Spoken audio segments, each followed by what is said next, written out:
This is a 2004 Ford Escape. We'll be replacing the thermostat. So the thermostat will be located on the left side of the vehicle here near the battery. It's going to be below the upper radiator hose right here. It's held in place by 3 number 8 bolts. You can see one there, the other one right there, and then one directly below the radiator hose right there. So this housing is like a triangle shape, so you see 2 there and the one will be right in the center. You can remove this upper radiator hose with the clamp right there. However, I'm just going to work around it. You can also remove obviously the radiator hose going to the water outlet as well. However, I'm just going to leave that on too. So I'm just going to work on getting those 3 bolts out and pulling it out and getting the thermostat out. So number 8 and extension, so I can get the bottom one from right here. I'm going to get those 3 bolts. Let me go ahead and also mention that I will be removing this from the air trunk here. Just push the screen tab and pull up. Probably gonna need both my hands to do so I can hold it.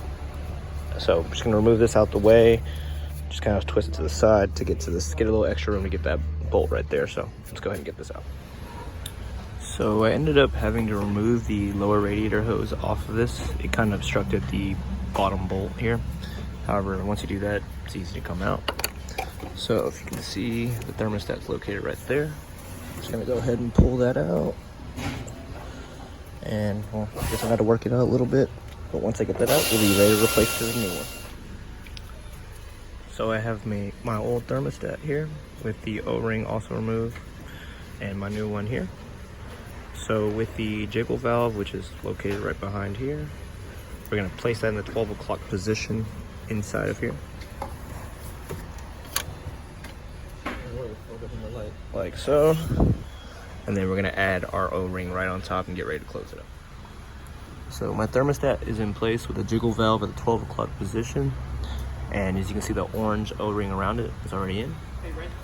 So now we're gonna go ahead and put this back in place, setting our bolts in evenly. And then we're gonna torque the bolts to 7.5 foot-pounds. So I'm gonna grab this in and then set the bolts down and then torque them. So just like so.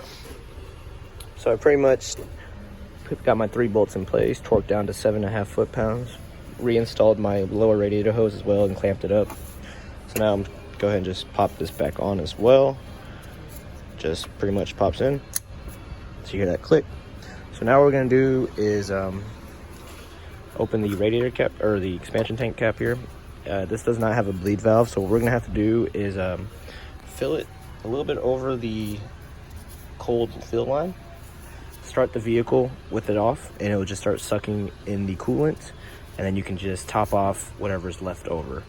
So that's all you have to do now, and you're pretty much done. So thanks for watching, y'all. Please like and subscribe. More videos to come.